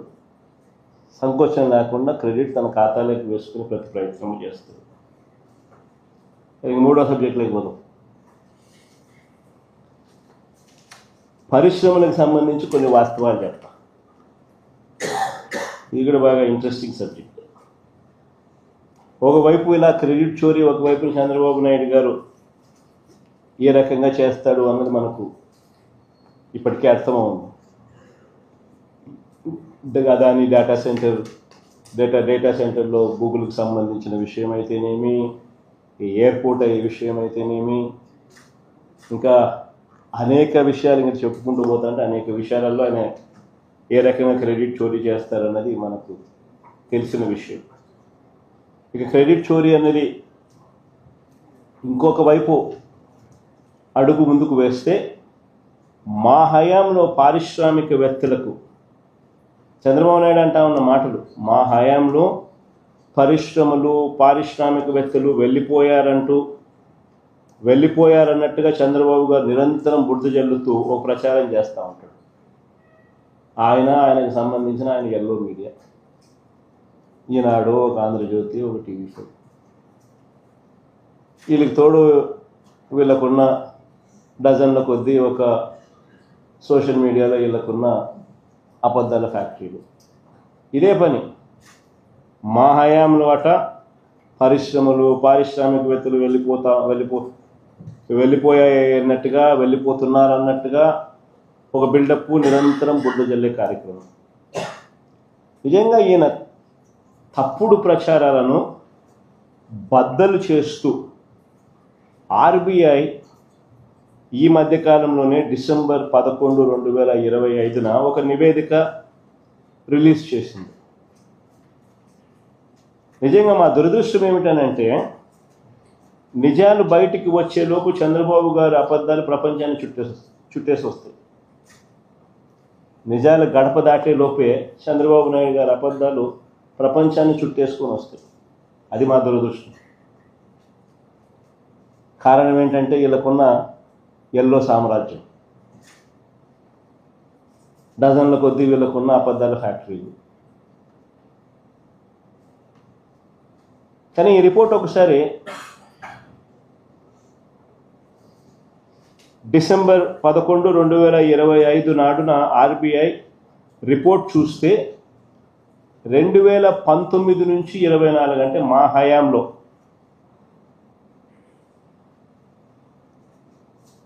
మ్యానుఫ్యాక్చరింగ్ సెక్టర్లో జీబీఏని ఒకసారి గమనిస్తే, జీబీఏ అంటే గ్రాస్ వాల్యూ యాడెడ్, అంటే స్థూల ఉత్పత్తులు, రాష్ట్రంలో ఉత్పత్తి అయిన వాల్యూ, స్థూల ఉత్పత్తుల వాల్యూ. జీబీఏకు మామూలుగా ట్యాక్స్లు యాడ్ చేస్తే మైనస్ సబ్సిడీస్ చేస్తే జీడిపి అవుతుంది, జిఎస్డిపి అవుతుంది. సో గ్రాస్ వాల్యూ యాడెడ్ కనుక ఒకసారి చూస్తే మ్యానుఫ్యాక్చరింగ్ సెక్టర్లో తయారీ అయిన వస్తువుల వాటి విలువ చూస్తే మా 5 ఏళ్ల కాలంలో తయారీ రంగంలో అంటే మ్యానుఫ్యాక్చరింగ్ సెక్టర్ గ్రోత్లో దేశంలోనే 5వ స్థానం ఆంధ్రప్రదేశ్. అంతేకాదు సౌత్ ఇండియాలోనే నెంబర్ 1 స్థానం ఆంధ్రప్రదేశ్ మ్యానుఫ్యాక్చరింగ్ గ్రోత్లో. చూడండి ఒకసారి, ఆంధ్ర రాష్ట్రం 11.12% గ్రోత్ రేట్తో దేశంలో 5వ స్థానంలోనూ, సౌత్ ఇండియాలో మొదటి స్థానంలోనూ ఉంటే, దేశం మ్యానుఫ్యాక్చరింగ్ జీవీఏ యావరేజ్ దేశం మొత్తం మీద సగటు యావరేజ్ 6.87 మాత్రమే ఉంటే, ఆంధ్ర రాష్ట్రంలో 11.12% నమోదు చేయడమే కాకుండా మ్యానుఫ్యాక్చరింగ్ జీవీఏలో దేశంలోనే 5వ స్థానం, సౌత్ ఇండియాలో మొదటి స్థానం growth, manufacturing sector growth GBA. ఇంకొకటి కూడా చూడండి, అంతేకాదు 5 ఏళ్లలో పారిశ్రామిక రంగం వృద్ధి రేటు, అంటే ఇక్కడ కూడా ఇండస్ట్రీ జీవీఏ చూద్దాం. ఇండస్ట్రీ సెక్టర్ గ్రోత్, పారిశ్రామిక రంగం వృద్ధి rate industry GVA, industrial sector growth రేట్లో కూడా దేశంలో ఏపీ 5వ స్థానం, సౌత్ ఇండియాలో ఏపీ ఫస్ట్ స్థానం, నెంబర్ 1 స్థానం. దేశం సగటు 8.96 అయితే ఆంధ్ర రాష్ట్రం సగటు 11.14% industry GB, growth in industry GB. South ఇండియాలోనే హైయెస్ట్, దేశంలో 5వ స్థానం. ఇది వాస్తవం. కానీ చంద్రబాబు నాయుడు గారు ఏమంటారు? ప్రతిరోజు ఆయనకు ఒక పైశాచిక ఆనందం. మాపై టన్నుల కొద్దీ బురద వేస్తూనే ఉంటాడు. అసలు వాస్తవం ఏమిటి అంటే చంద్రబాబు నాయుడు గారి హయాంలో పారిశ్రామికవేత్తలు బెదిరిపోతా ఉన్న సంగతి వాస్తవం. చంద్రబాబు నాయుడు గారి హయాంలోనే పారిశ్రామికవేత్తలు బెదిరి పారిపోతా ఉన్నారన్నది ఎంత వాస్తవము అని అంటే సజ్జన్ జిందాల్ పేర్లు చెప్తా, రాసుకోండి. ఎవడెవడు బెదిరి పారిపోతా ఉన్నాడు చంద్రబాబు నాయుడు గారి హయాంలో ఈయన దెబ్బకు. సజ్జన్ జిందాల్, అరబిందో,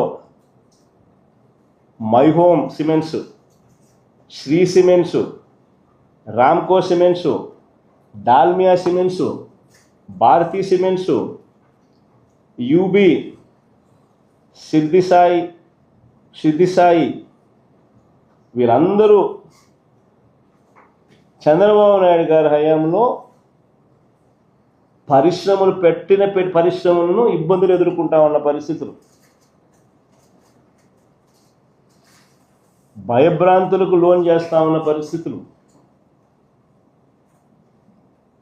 అసలు రాష్ట్రంలో ఏ ఇండస్ట్రీ అయినా చూసుకోండి, ఏ జిల్లా అయినా చూసుకోండి, వీళ్ళకి గన కప్పం కట్టకపోతే ఎవరైనా పరిశ్రమ నడిపే పరిస్థితి ఉందా? నేను రాసిస్తా. ఏ జిల్లా అయినా చూసుకోండి, ఏ పరిశ్రమ అయినా చూసుకోండి, వీళ్ళకి గన కప్పం కట్టకపోతే ఆంధ్ర రాష్ట్రంలో పరిశ్రమ నడిపే పరిస్థితి ఉందా? ఇది వాస్తవం.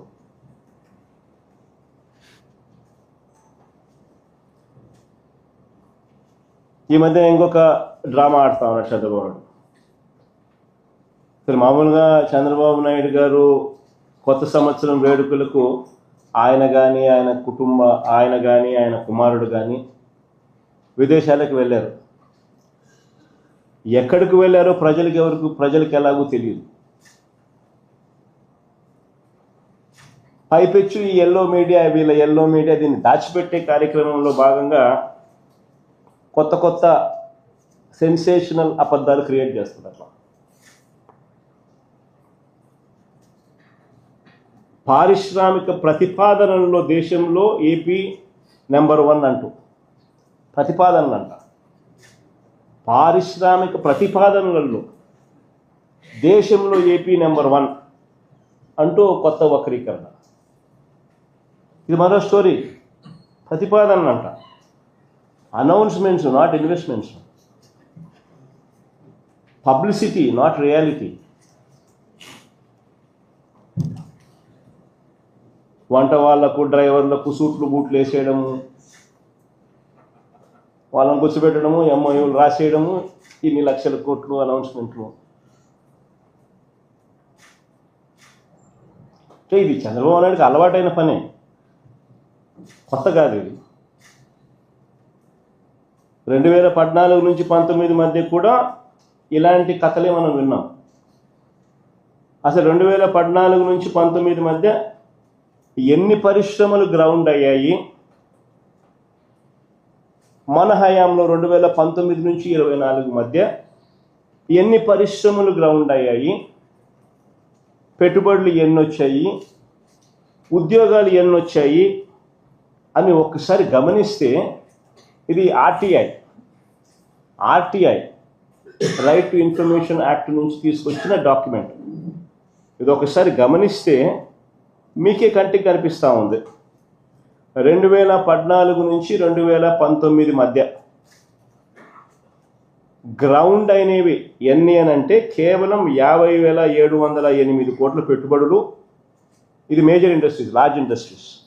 ఇది లార్జ్ ఇండస్ట్రీస్ గురించి నేను చెప్తాను.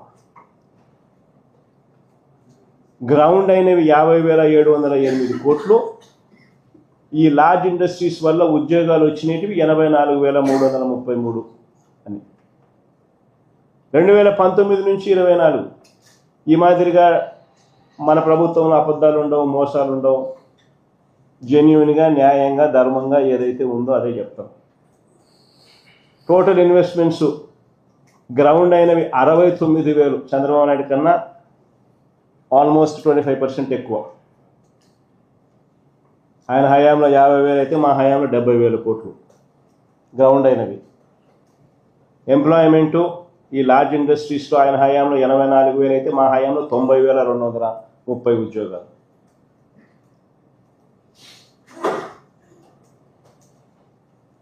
ఎంఎస్ఎంఈ చూద్దామా? ఎవరి హయాంలో ఎంత మటుకు ఎంఎస్ఎంఈలు వచ్చినాయి, ఎవరి హయాంలో ఎంఎస్ఎంఈలకు ప్రోత్సాహం లభించింది, ఎవరి హయాంలో ఎంఎస్ఎంఈల ద్వారా ఎన్ని ఉద్యోగాలు వచ్చాయని ఒకసారి గమనిస్తే, మా హయాంలో చంద్రబాబు నాయుడు గారి ఆయనే రిలీజ్ చేసిన సోషియో ఎకనామిక్ సర్వే, ఆయన హయాంలో వచ్చినది, రిలీజ్ అయింది నవంబర్ 2024లో రిలీజ్ చేసిన ఆయన హయాంలో వచ్చిన సోషియో ఎకనామిక్ సర్వే రిపోర్ట్ మేము ముందర పెడతామన్నాను. ఎంఎస్ఎంఈ సెక్టార్లో మా హయాంలో 5 సంవత్సరాలలోనే 32,79,770 ఉద్యోగాలు వచ్చినాయి. మేం చెప్పేది కాదు, ఇది చంద్రబాబు నాయుడు గారి హయాంలో 2024 నవంబర్లో ఆయన రిలీజ్ చేసిన సోషియో ఎకనామిక్ సర్వే రిపోర్ట్.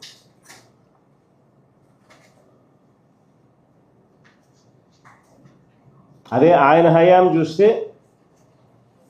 ఎంత మంది చూడు, లెక్క పెట్టండి. 84,000, 1,60,000 అంటే 2.5 లక్ష, 1,80,000 అని అంటే 4.5 లక్ష, మొన్న 2,69,000 అని అంటే 7.5 లక్ష, మళ్ళీ 1,75,000 అంటే 9.5 లక్ష.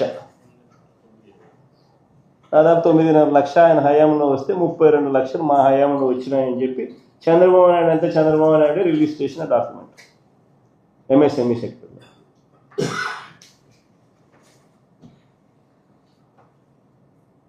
మరి ఇప్పుడు చెప్పండి, ఎవరి హయాంలో విధ్వంసం, ఎవరి హయాంలో పారిశ్రామికవేత్తలు భయపడతా ఉన్నారు, ఎవరి హయాంలో పారిశ్రామికవేత్తలకు ఊరట, భరోసా లభించింది. ఈరోజు ఇండస్ట్రియల్ ఇన్సెంటివ్స్ ఎంత తెలుసా పెండింగ్ ఉన్నాయి?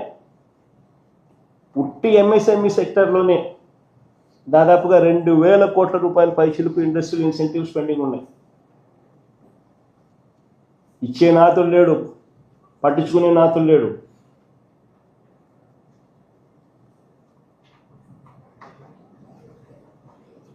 పరిస్థితి ఏమిటి అని అంటే, మొత్తం ఇండస్ట్రియల్ ఇన్సెంటివ్స్ చూస్తే దాదాపుగా 7-8 కోట్ల పైన ఉంటాయి పెండింగ్. పరిస్థితి ఏమిటి అని అంటే, 2 బకెట్లు పెట్టినారంట. ఒక బకెట్ అంట 30% ఎవరు కమిషన్ ఇస్తే వాళ్ళ పేరు పెడతారంట.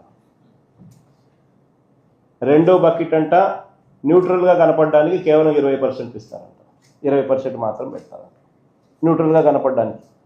కొంతమందిని సెలెక్ట్ చేస్తారంట, వాళ్ళని పెడతారంట, వాళ్ళకు ఒక 20% టోటల్ అమౌంట్లు ఇస్తారట. ఇది జరుగుతూ ఉన్న స్కీమ్ ఆంధ్ర రాష్ట్రంలో. ఏమొస్తాయండి పరిశ్రమలు? ఇండస్ట్రియల్ ఇన్సెంటివ్స్లోనూ డబ్బులు ఎక్కడ మొదలు పెడితే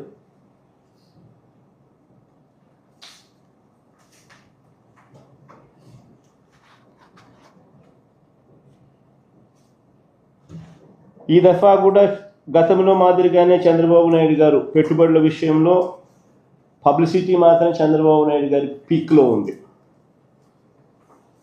కానీ చేసేవన్నీ చంద్రబాబు నాయుడు గారి స్కామ్లే. ఆశ్చర్యకరమైన స్కాములు మీకు చెప్తా. ఏ రకంగా పరిశ్రమల పేరుతో చంద్రబాబు నాయుడు గారు ఆశ్చర్యం కలిగించే విధంగా స్కాములు ఎలా చేయగలుగుతారో చెప్తా.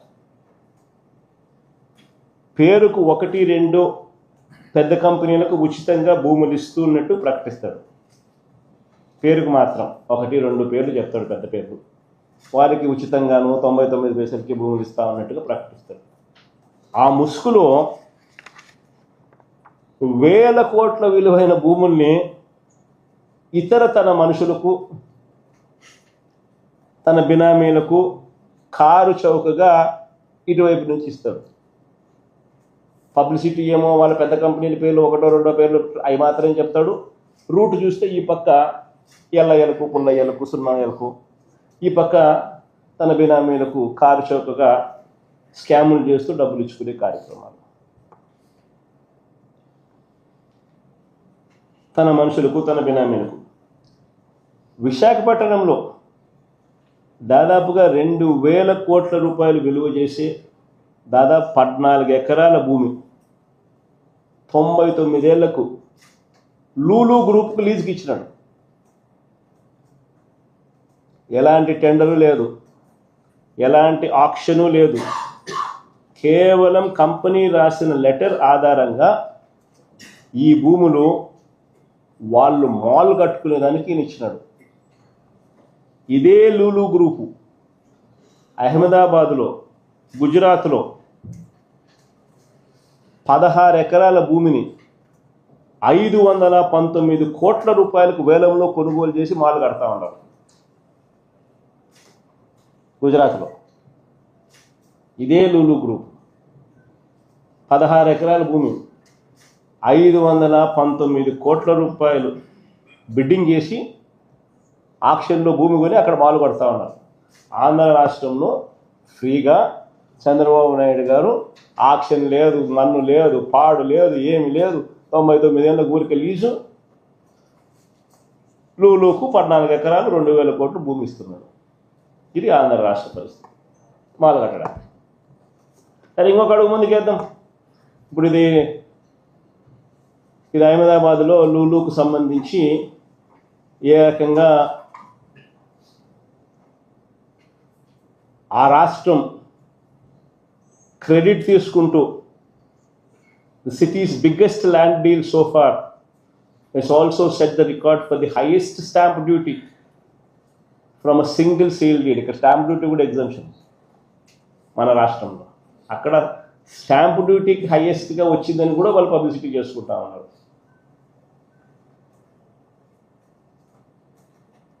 దాదాపుగా 16 ఎకరాల భూమి లూలు గ్రూపుకు షాపింగ్ మాల్ కట్టడానికి 519 కోట్ల రూపాయలు ఆక్షన్లో పాడి 31 కోట్లు స్టాంప్ డ్యూటీ కూడా కట్టారు అని.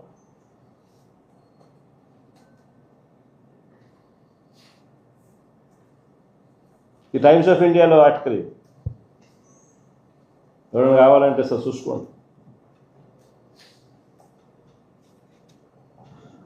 తర్వాత ఇంకొకటి Satva group, Kapil group, ANSR group, ఇటువంటి రియల్ ఎస్టేట్ కంపెనీలు.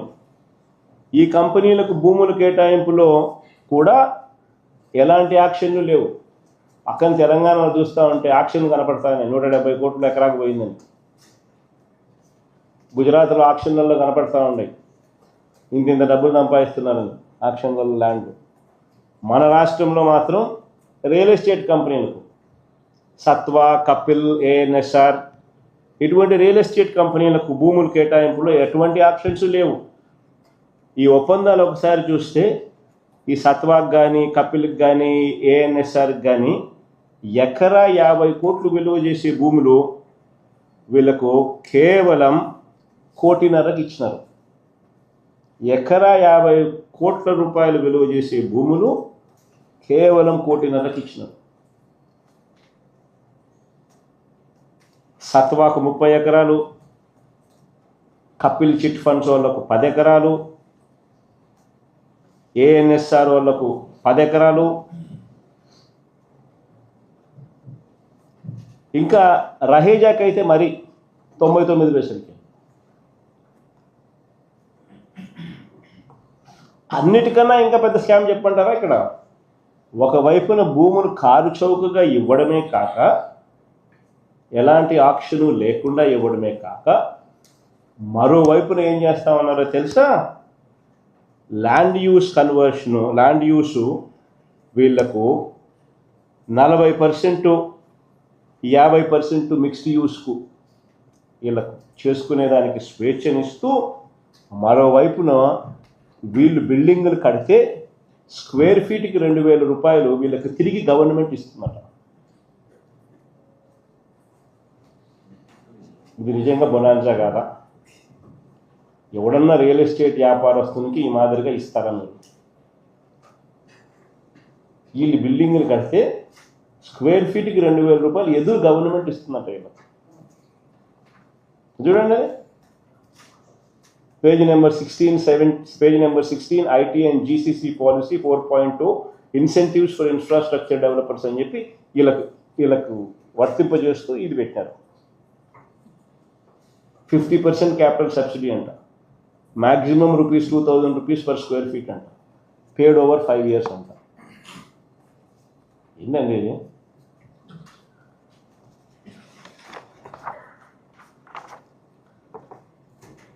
పోనీ అప్పుల టాపిక్ లేకపోదాం. ఇది కూడా చంద్రబాబు నాయుడు గారు కన్సిస్టెంట్గా తాను చేస్తూ ఉన్నది తప్పులు చేస్తూ ఉంటాడు, అబద్ధాలు తప్పులు చేస్తూ ఉంటాడు. మరోవైపున దుష్ప్రచారంలో భాగంగా అటువైపున చంద్రబాబు నాయుడు గారు విమర్శిస్తూనే ఉంటాడు, దుష్ప్రచారం చేస్తూనే ఉంటాడు. అప్పులు చేస్తే వైఎస్ఆర్సీపీ హయాంలో ఏమన్నాడు? ఎన్నికలకు ముందు 14 లక్షల కోట్లు, 12 లక్షల కోట్లు, 10 లక్షల కోట్లు. ఇప్పుడు కూడా అప్పుడప్పుడు చంద్రబాబు నాయుడు గారికి ఎవరన్నా ఇచ్చినారనుకో, సూపర్ 6 ఎందుకు ఇవ్వడం లేదు, సూపర్ 7 ఎందుకు ఇవ్వడం లేదు అని, లేకపోతే ఎంప్లాయీస్ ఎవరైనా స్ట్రైక్లో కనపడినారనుకో మళ్ళీ మనమే గుర్తుకొస్తాం అని మళ్ళీ అబద్ధాలు. ఈ పొద్దులు కూడా మనం అప్పుడప్పుడు అబద్ధాలు ఆడతాం. అసెంబ్లీలో ఒకటి చెప్తాడు, రికార్డ్స్ అన్నీ ఒకటి చెప్తాయి, గవర్నమెంట్ రికార్డ్స్ అన్నీ ఒకటి చూపుతాయి. అసెంబ్లీకి వచ్చేసరికి ఒకటి చెప్తాడు, మళ్ళీ పబ్లిక్ మీటింగ్లలో ఇంకోటి వచ్చి మళ్ళీ ఇంకో మాట మాట్లాడతాడు. రికార్డ్స్ ఒకటి ఉంటాయి, ఈయన మాటలు ఒకటి ఉంటాయి. ఆశ్చర్యం ఏమిటో తెలుసా? ఇక నిజంగా గమనిస్తే అసలు అప్పుల స్టేట్మెంట్ ఒకసారి చూపించము ఒకసారి. ఇది స్టేట్మెంట్ ఒకసారి మీరు గమనించండి. వైఎస్ఆర్సీపీ గవర్నమెంట్ హయాంలో చంద్రబాబు నాయుడు గారు ముఖ్యమంత్రి కాక మునుపు, ముఖ్యమంత్రి చంద్రబాబు నాయుడు గారు 3 స్టేట్మెంట్స్ కనపడతాయి ఇక్కడ, దీంట్లో ఉన్నాయి. ఒక స్టేట్మెంట్ చూస్తే చంద్రబాబు నాయుడు గారు ముఖ్యమంత్రి అయ్యే నాటికి ఎంత అప్పులు ఉన్నాయి, చంద్రబాబు నాయుడు గారు అధికారంలో నుంచి దిగిపోయే నాటికి ఎంత అప్పులు ఉన్నాయి అనేది ఒక స్టేట్మెంట్ కనిపిస్తుంది. సిమిలర్లీ వైఎస్ఆర్సీపీ అధికారంలోకి వచ్చే నాటికి ఎంత అప్పులు ఉన్నాయి, వైఎస్ఆర్సీపీ అధికారంలో నుంచి దిగిపోయే నాటికి అప్పులు ఎంత ఉన్నాయి, చంద్రబాబు నాయుడు గారు అప్పులు ఎంత చేశాడు, వైఎస్ఆర్సీపీ ప్రభుత్వం అప్పులు ఎంత చేశారు అని చెప్పి ఆ 5 ఏళ్ల పీరియడ్ కంపారిజన్. చంద్రబాబు నాయుడు గారి హయాంలో ఆల్ కైండ్స్ ఆఫ్ డెట్స్, అంటే public debt, direct government borrowing అయితేనేమి, స్టేట్ గవర్నమెంటు గ్యారంటీడ్ డెట్ అయితేనేమి, state government debt and state government guaranteed debt అయితేనేమి, non guaranteed liability of state public sectors undertakings కూడా కలుపుకుంటే కూడా చంద్రబాబు నాయుడు గారి ఎక్కే నాటికి 2,57,510 కోట్లు ఉంటే, చంద్రబాబు నాయుడు గారు దిగిపోయే నాటికి 3,90,247 కోట్లు. అంటే ఆయన 2,49,350 కోట్లు ఆయన అప్పు చేస్తే compounded annual growth rate 22.63, 22.63% compounded annual growth rate ఆయన అప్పు చేసినాడు. అదే వైఎస్ఆర్సీపీ ప్రభుత్వం ఒకసారి గమనించినట్టయితే, వైఎస్ఆర్సీపీ ప్రభుత్వంలో 3.32 lakhs 3,32,671 కోట్ల రూపాయల అప్పులు మనం చేసినాం. Compounded annual growth rate 13.57%.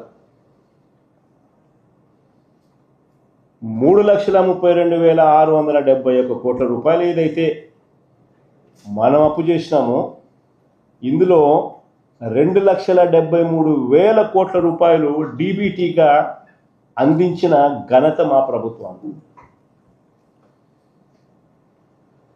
ఎవరికి ఇచ్చినాము అని చెప్పి పేరుతో సహా, ఆధార్ నెంబర్తో సహా, బ్యాంక్ అకౌంట్తో సహా డీటెయిల్స్ ఇవ్వగలుగుతాం.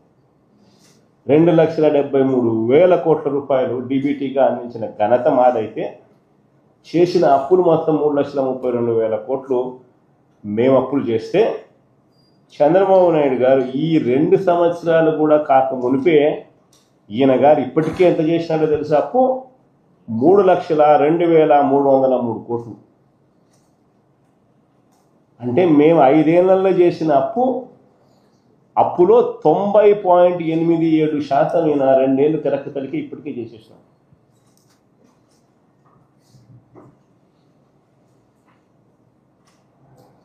నిజంగా ఆశ్చర్యం కలిగించే విషయం.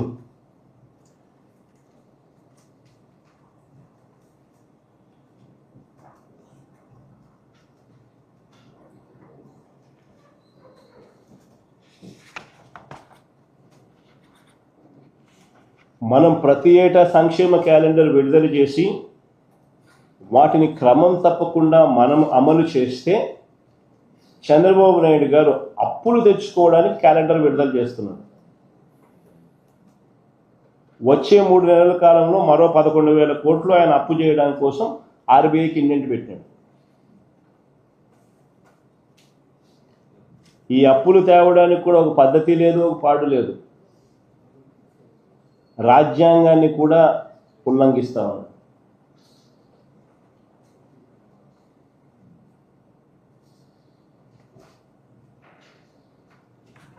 పోనీ ఇన్ని అప్పులు చేస్తా ఉన్న చంద్రబాబు నాయుడు గారు ఏమైనా ప్రజలకు ఏమైనా మేలు చేశాడా అని అంటే అది లేదు.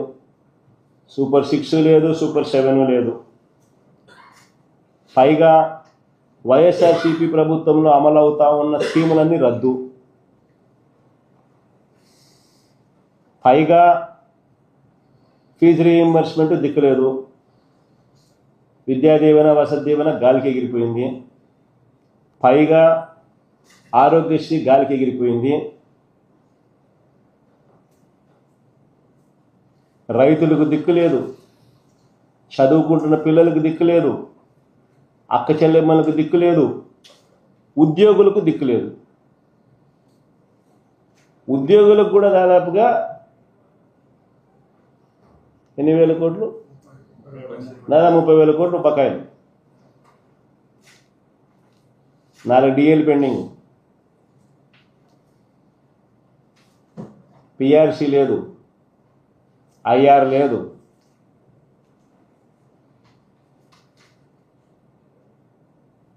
సరెండర్ లీవ్ గురించి, ఇంకా డిఎల్ దీని గురించి, డిఆర్ దీని గురించి అది చెప్పాల్సి.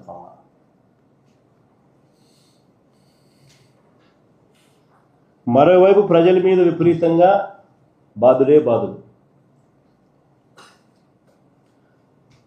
ఎన్నికలకు ముందేమన్నాడు ఈయన, 5 ఏళ్ల పాటు కరెంటు ఛార్జీలు పెంచనన్నాడు. ఈయన అన్న మాటలు, ఎన్నికలకు ముందు కరెంటు ఛార్జీలు 5 ఏళ్ల పాటు పెంచనన్నాడు. ఈ 2 సంవత్సరాలు కూడా గడవక మునిపే ఏకంగా 20,135 కోట్లు కరెంటు ఛార్జీలు బాధాడు. అది పెట్టు మాస్టర్ చూపించు సరే ఎప్పుడెప్పుడు బాధినాడని. ట్రూ అప్ ఛార్జీలు అంటాడు, ఇంకో ఛార్జీలు అంటాడు, రకరకాల పేర్లు పెడతాడు. బాధుడే బాధుడు.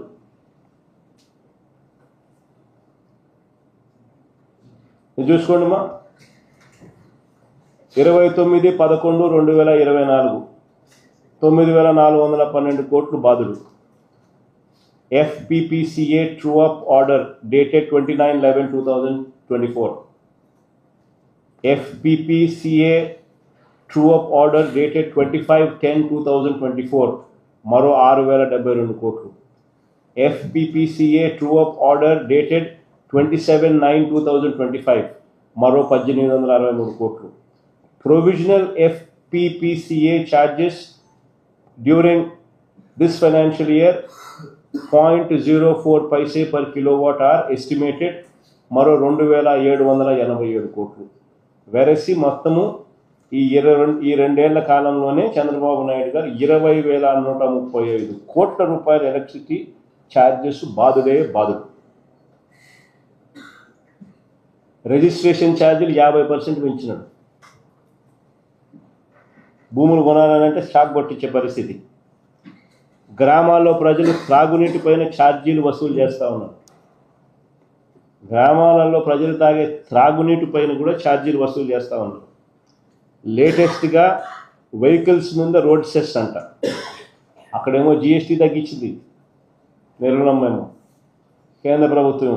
ఇక్కడ చూస్తే అక్కడ తగ్గింది కాస్త ఈయన రీస్టోర్ చేస్తూ రోడ్ సెస్ అంటున్నాడు. కొత్తగా వెహికల్స్ కొన్నవాడు రోడ్ సెస్ కట్టాలట. అక్కడ తగ్గించింది, ఇక్కడ వీళ్ళు పెంచేసిన. అన్ని రకాల రోడ్లకు టోల్ గేట్లు పెట్టి వసూలు చేయడం ఒక వడ్డనైతే, మరో రూపంలో రోడ్ సెస్ పేరిట వాహనాల మీద వడ్డిస్తూ ఉన్నారు. రాష్ట్రంలో జరుగుతూ ఉంటుంది. మరోవైపు రాష్ట్రానికి రావాల్సిన ఆదాయాలు రావడంలా, రాష్ట్రానికి రావాల్సిన ఖజానాకు రావాల్సిన డబ్బులు ఖజానాకు రావడంలా, ఇలా జోబులు లేకపోతాం. అందుకనే రాష్ట్ర ఆదాయాలు తగ్గుతూ ఉన్నాయి. ఇసుక స్కామే, మట్టి స్కామే, సిలికా స్కామే, క్వార్ట్స్ స్కామే, లాటరైట్ స్కామే.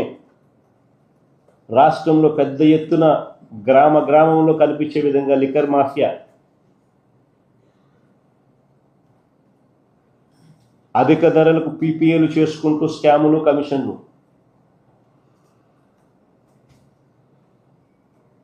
ఎక్కడ చూసినా ప్యాకెట్ క్లబ్బులు.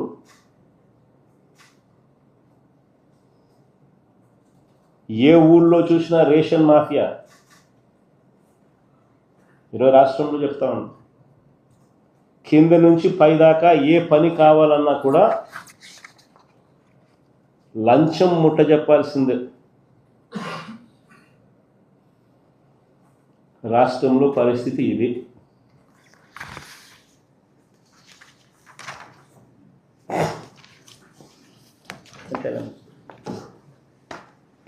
సరే, ఈ మెడికల్ కాలేజీలకు సంబంధించి మీరు చేసినటువంటి ఉద్యమం ఏదైతే ఉందో అది అయిపోయింది. అయితే మెడికల్ కాలేజీలో ఎవరు పార్టిసిపేట్ చేయడానికి రావట్లేదు టెండర్లు. దీనికి ప్రధాన కారణం జగన్మోహన్ రెడ్డి గారు పారిశ్రామికవేత్తలను బెదిరించడం కావచ్చు.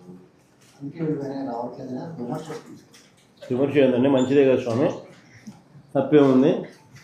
ఎవడు రావడం లేదు అని అంటే సంతోషించాల్సింది పోయి దానికి విమర్శ అంటావు నువ్వు.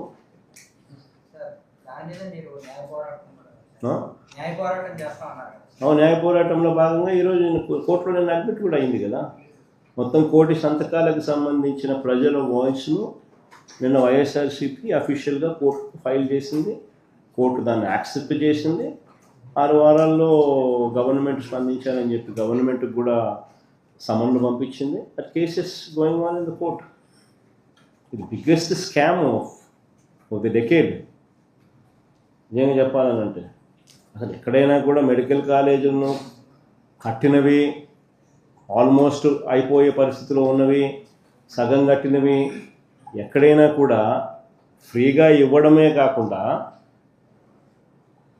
ఆ ఫ్రీగా ఇచ్చిన దాంతో సంతృప్తి చెందక ఆ జీతాలు కూడా 2 ఏళ్ల పాటు ఆ మెడికల్ కాలేజీలు నడపడానికి సంబంధించిన జీతాలు కూడా సంవత్సరానికి 60 కోట్ల రూపాయలు, 2 ఏళ్లకు 120 కోట్లు ఒక్కొక్క కాలేజీకి అయ్యే ఖర్చు ఈయన ఇస్తాడంట ఎదురు వాళ్ళకు.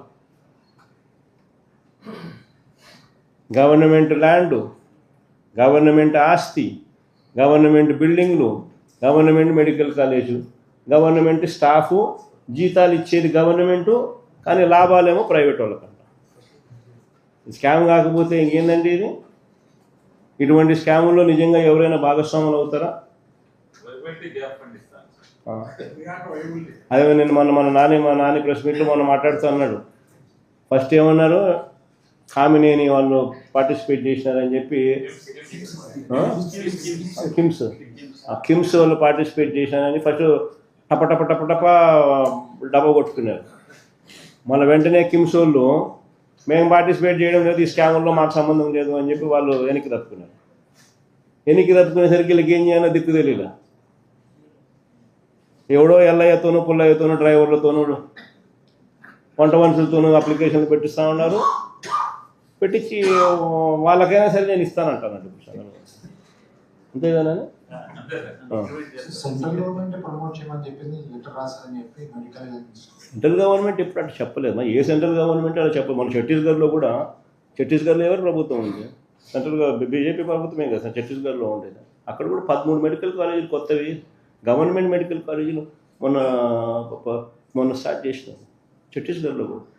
గవర్నమెంట్ ఆఫ్ ఇండియా ఏదైనా కూడా ఎప్పుడూ కూడా కొత్త మెడికల్ కాలేజీలు ఎవరైనా పెట్టాలనుకుంటే కొత్తగా మీరు పెట్టుకోండి, అప్లికేషన్ మీకు ఇస్తారు. అదొక పద్ధతి. ఇప్పుడు కొత్తగా నువ్వు పెట్టాలనుకుంటున్నావు అనుకో, కొత్తగా అప్లికేషన్ పెట్టుకో వేరే చోట.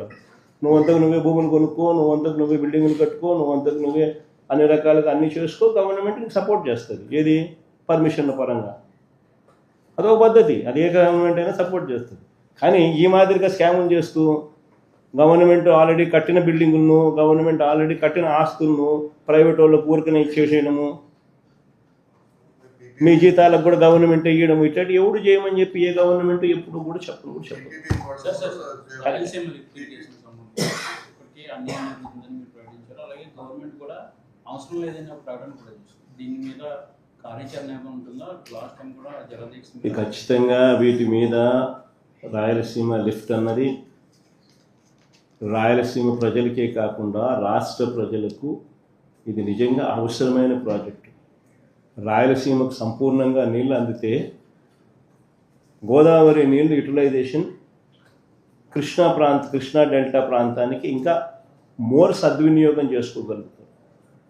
రాయలసీమకి నీళ్ళు అందకపోతే ఆ గోదావరి నుంచి వచ్చే నీళ్లు రాయలసీమకి ఇస్తారా, కృష్ణా డెల్టాకి ఇస్తారా? సో ఇది రాష్ట్రానికి సంబంధించిన వెరీ ఇంపార్టెంట్ సబ్జెక్ట్ ఇది. వీటికి సంబంధించి ఎక్కడా కూడా మనం అన్యాయం చేయడం లేదు ఎవరికి. మనము మన రాష్ట్రానికి మాత్రం న్యాయం జరిగేట్టుగా మాత్రమే అడుగులు వేస్తూ ఉన్నాం. ఈ అడుగులు వేసేది చంద్రబాబు నాయుడు లాంటి అన్యాయమైన వ్యక్తి అడ్డుకునే కార్యక్రమం ఏదైనా ఉంటే తన స్వార్థం కోసం అడ్డుకుంటే అడ్డుకోవచ్చేమో, కానీ అది ఓన్లీ టెంపరీ. ఖచ్చితంగా దీని మీద కూడా ఉద్యమాలు జరుగుతాయి. ఖచ్చితంగా మళ్ళీ అధికారంలోకి మేము వచ్చిన తర్వాత వాయువేగంతో ఈ ప్రాజెక్టు కూడా పూర్తి చేస్తాం. సార్ టీడీపీ గవర్నమెంట్, మీరు గవర్నమెంట్లో ఉన్నప్పుడు టీడీపీ వాళ్ళు ఆంధ్ర శ్రీలంక అయిపోతుంది, సోమాలియా అయిపోతుంది అన్నారు. ఇప్పుడు ఏమవుతుంది సార్?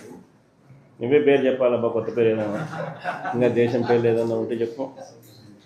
సోమాలియా కన్నా అదే సౌత్ సుడాన్ అంటాను మరొకటి.